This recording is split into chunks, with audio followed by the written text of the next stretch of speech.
Emma Chin wiped the sweat from her forehead as she walked through the cornfield. The sun was setting, painting the sky orange and pink. She needed to check the irrigation system before dinner. Her boots crunched on the dry earth between the tall corn stalks. Then she heard it. A low, rumbling sound that made her chest vibrate. It was not thunder. It was not a tractor. Emma stopped walking and listened carefully. The sound came again, weaker this time. It sounded like pain. She pushed through the corn stalks and froze. A large metal pod sat in the middle of her family's field. It was dark and smoking, with strange symbols carved into its surface. The corn around it was flattened and burned. Emma's heart pounded. She knew she should run back to the house and call someone. But that sound came again from inside the pod. Something was heard in there. Emma took a deep breath and walked closer. The pod's door was open, hanging by broken metal. She looked inside and gasped. A massive creature lay crumpled in the small space. It looked like a dragon from the old stories her grandmother told her. The creature had scales that shimmered between green and gold. It had a long snout with sharp teeth visible through its open mouth. Large wings were folded against its back, torn and bleeding. It was easily 9 feet tall, even lying down. The creature's amber eyes opened and looked at her. Emma saw intelligence there. She saw pain. She saw fear. "Please," the creature whispered. A small device on its chest glowed and translated the word into English. "Kill me quickly. Do not torture." Emma shook her head. "I'm not going to hurt you. You're injured." The creature made a sound like choking laughter. "Human, your military comes. I am DRA Korean Scout. We are your enemy." "I don't care," Emma said. She was surprised by her own words. "You're bleeding. Stay here." She ran back to the farmhouse. Her parents were in town for the evening. Emma grabbed the first aid kit, bottles of water, and a container of her mother's beef stew from the refrigerator. She took blankets too. The night would be cold. When she returned, the creature watched her with suspicious eyes. Emma opened a water bottle and held it out. The creature stared at it for a long moment, then took it with a clawed hand. He drank desperately. "My name is Krivos," he said through the translator. "Why do you help me?" "Because you need help," Emma answered simply. She began cleaning the wounds on his wing with water and bandages. Krivos hissed in pain but did not pull away. "Humans are supposed to be weak. Afraid. You should run," Krivos said. "I'm terrified," Emma admitted. "But you're hurt. That matters more." She opened the container of stew and offered it to him. Krivos sniffed it carefully, then ate. His eyes widened in surprise. "This is good," he said quietly. Through the long night Emma worked. She bandaged wounds. She brought more water. She covered him with blankets when he shivered. Krivos told her things he probably should not. He told her about the invasion fleet in space. He told her that his people viewed humans as primitive and easy to conquer. He told her that tomorrow his people would come looking for him. "They will kill you for helping me," Krivos warned. "Maybe," Emma said. "But tonight I'm keeping you alive." As the sun began to rise, Krivos looked at Emma with different eyes. This small human had saved his life. She had shown him kindness when she could have shown him death. It made no sense by DRA Korean logic. Warriors did not help their enemies. But Emma was not a warrior. She was something else entirely. And in the morning sky, dark shapes began to appear. The ships had arrived. The ships appeared like thunder clouds across the morning sky. Dark and massive, they blocked out the sun. Emma stood next to Krivos and watched them descend. Her hands were shaking but she did not move away from the wounded alien. "You should hide," Krivos said. His voice was stronger now after food and rest. "My people will not understand what you did." "Then I'll explain," Emma replied. People in the nearby town were screaming. Car alarms went off. Emma heard her neighbors' dogs barking frantically. Military jets flew overhead, but they looked like toys compared to the alien warships. One ship broke away from the others. It came down fast, landing in the field near Krivos's crashed pod. The corn burst into flames from the heat of the engines. Emma's eyes watered from the smoke but she stayed where she was. A door opened on the side of the ship. Soldiers marched out. They looked like Krivos but different. They wore black armor that covered their scales. They carried weapons that hummed with energy. There were at least 30 of them. The leader walked in front. This Diarachorian was female, Emma could tell by the brighter red markings on her scales. She was tall and moved like a predator. Her amber eyes were cold and calculating. "Scout Krivos," the female commander said. Her translator device made her voice sound sharp and angry. "You are alive. Good. We tracked your beacon. Commander Vor9, Krivos said. He tried to stand but winced in pain. I must report. Vor9 noticed Emma for the first time. Her eyes narrowed. Several soldiers raised their weapons. Human, Vor9 said. The word sounded like an insult. Step away from the scout. Emma did not move. No. Vor9's head tilted. She looked confused. You dare refuse a command? We are the DRA Korean Empire. You are prey. She saved my life, Krivos said quickly.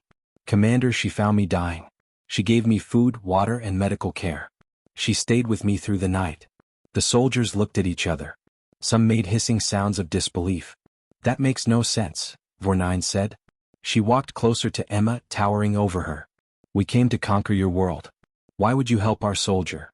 Emma's heart hammered in her chest. The commander could kill her with one strike. But she thought about Krivos bleeding in that pod.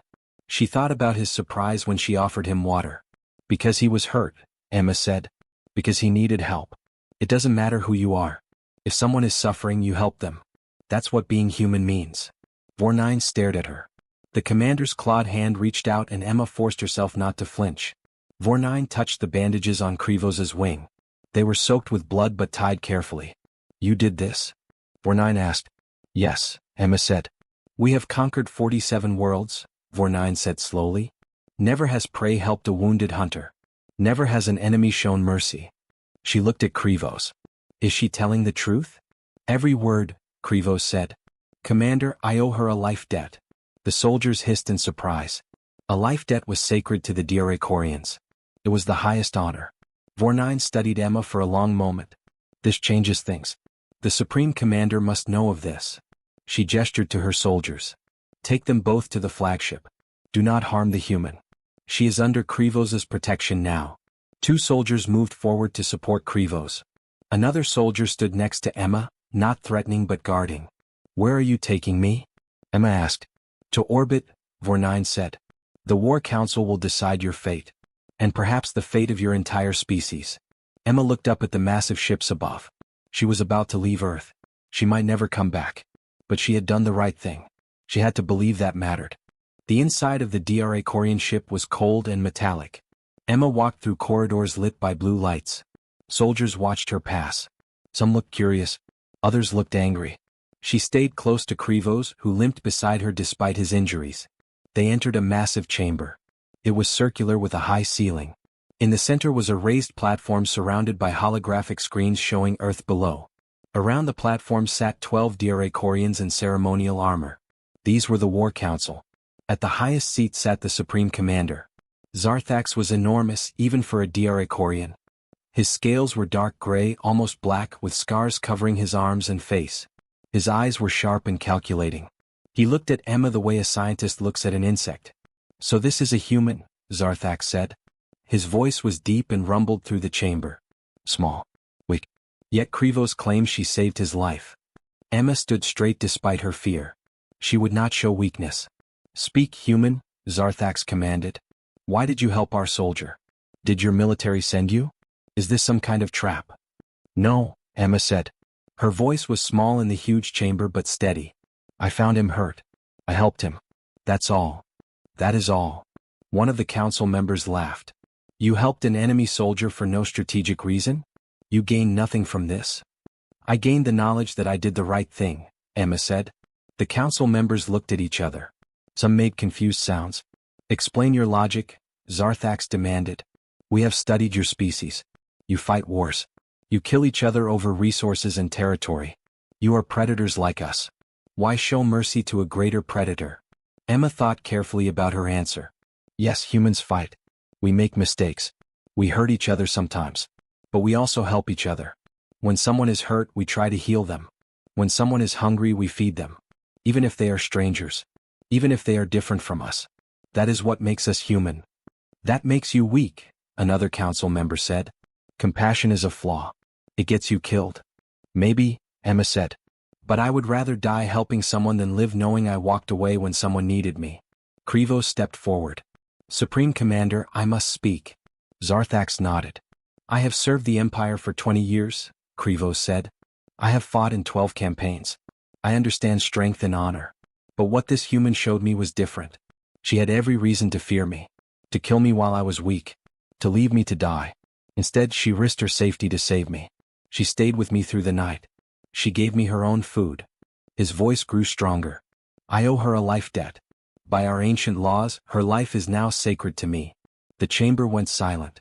Life debts were not given lightly. We have conquered 47 worlds, Zarthax said slowly. We have seen species fight bravely. We have seen species surrender quickly. We have seen species hide and scheme. But never have we seen a species help their enemies. He leaned forward. This troubles me. It makes no tactical sense. Perhaps that is the point, Vornine said from her place beside the council. They do not think tactically. They think emotionally, compassionately. And can such a species be conquered? Zarthax asked. The council debated. Emma heard words like weakness, and exploit, and easy victory. But she also heard uncertainty in their voices. Finally, Zarthax raised his hand for silence. I propose a test. If humans are truly compassionate as this one claims, then prove it. Prove that your entire species shares this trait. He looked at Emma. You have 48 hours. Show us that humanity deserves to be spared. Show us that compassion is not just one girl's foolishness but your species' strength. Fail and we proceed with the invasion. Emma swallowed hard. The fate of Earth now rested on her shoulders. Emma stood in front of cameras she had never seen before. The DRA Corians had brought her to the United Nations building in New York. World leaders sat behind her. Soldiers from every nation stood guard outside. Krivos stood beside her, his translator ready. People of Earth, Emma began. Her voice shook but she continued. My name is Emma Chin. 2 days ago I found an alien soldier dying in my cornfield. I helped him. Now his people are in our skies.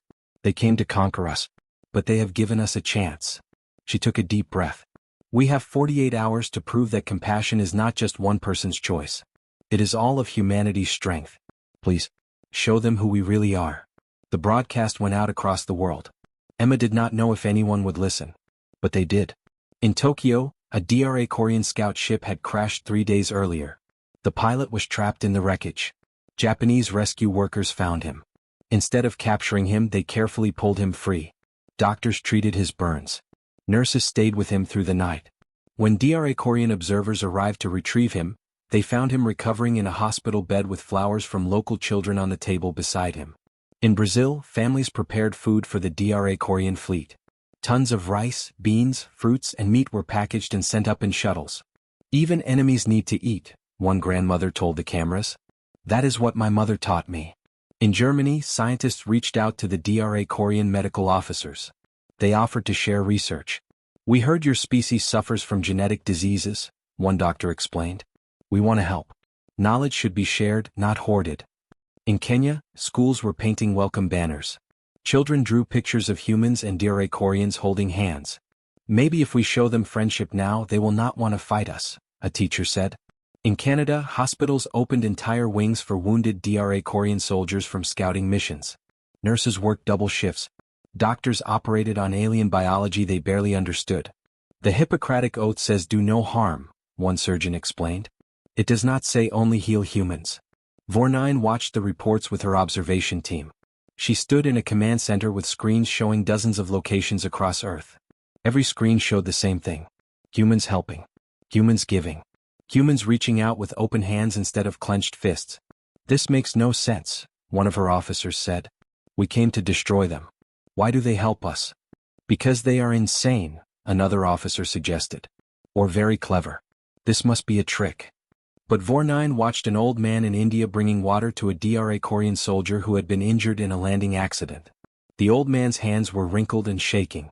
The soldier could have killed him easily. Instead, the soldier bowed his head and drank gratefully. The old man smiled and patted the soldier's arm like he was a grandson. That is not a trick, Vornine said quietly. That is real. In Australia, a group of Aboriginal elders performed a welcoming ceremony for the DRA Koreans. We know what it is like when strangers come to our land, one elder said. We choose to welcome you with open hearts instead of closed fists. That is our way. The 48 hours passed. Vornine compiled her report. Her hands were unsteady as she worked. She had fought in 20 campaigns. She had seen bravery and cowardice. She had seen strategy and chaos. But she had never seen this. When she finished, she sent the report to Supreme Commander Zarthax. The title was simple, They help even those who came to conquer them. Zarthax called for an emergency council meeting. Emma was summoned back to the flagship. As she traveled up in the shuttle, she looked down at Earth. Millions of people had answered her call. They had shown compassion when it mattered most. Now she would learn if it was enough. The War Council chamber was silent when Emma entered. All 12 council members were present. Zarthax sat in his high seat, looking older somehow. Tired. Vornine stood beside him with her report displayed on the holographic screens. "We have reviewed the evidence," Zarthax said. His voice was not angry. It was something else. Confused maybe. Or sad. "In 48 hours your species has done what we thought impossible. You have shown compassion to those who came to destroy you." Emma waited. She did not know if this was good or bad. "We came prepared to fight warriors," Zarthax continued. "We have fought warriors on 47 worlds. We know how to defeat weapons and armies. But you..." He paused. "You fight with something we cannot defeat. You fight with kindness. With healing hands. With open hearts." One of the council members spoke up. "This is clearly a weakness we can exploit. They will not fight back properly. The invasion will be simple." "No," Vornine said firmly. "You do not understand. I have watched them. If we invade, they will fight. They have armies and weapons. But even as they fight, they will try to heal our wounded. Even as we burn their cities, they will offer us food. We cannot win a war against an enemy who refuses to hate us. Every soldier we send down will be changed by them. We will conquer their land but lose our souls." The council erupted in argument. Some agreed. Others called it nonsense. Zarthax raised his hand for silence. He looked at Emma. Really looked at her. "Tell me, human. Why should we not conquer you anyway? We are stronger. We have superior weapons. We could rule your world." Emma thought about her answer carefully. "You could conquer our cities. You could destroy our armies. But you will never conquer what makes us human. We will keep helping. We will keep hoping. We will keep showing compassion. And eventually that will change you. You cannot fight an enemy who treats you like a friend. That is a battle you can never win." Krivos stepped forward. "Supreme Commander, I request permission to speak freely." "Granted," Zarthax said. "Our empire is dying," Krivos said. The council members hissed at him, but he continued. "We all know this truth. The genetic plague spreads through our population. Our birth rates fall. We conquer other worlds to find resources, but we cannot find a cure. We are slowly going extinct." He gestured to Emma. "But these humans? They offer to help us. Their scientists want to work with our medical officers. They offer cooperation, not conquest. Perhaps what we need is not another world to rule. Perhaps we need allies who can teach us what we have forgotten." Zarthax was quiet for a long time. Finally he stood. He was massive and intimidating. He walked down from his high seat and stood before Emma. She forced herself not to step back. "You have defeated us," Zarthax said. "Not with weapons. But with something far more powerful." He knelt down on one knee so he could look at her at eye level.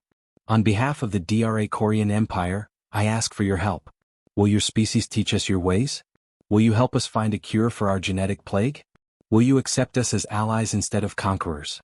Emma felt tears in her eyes. "Yes. Of course yes." The treaty was signed 1 week later. DRA Korean warships became protection for human colonies. Human scientists worked alongside DRA Korean doctors. 2 species that should have been enemies became partners. 5 years passed. Emma returned to her farm with Krivos beside her. He had become Earth's ambassador. But today they were just friends working in the field. Krivos used his great strength to pull up fence posts while Emma hammered them in. Above them, mixed fleets of human and DRA Korean ships prepared for their first joint exploration mission. 2 species, once enemies, now exploring the galaxy together. Emma smiled as she worked. One act of compassion had changed everything. That was humanity's real power. And now the whole galaxy would learn it.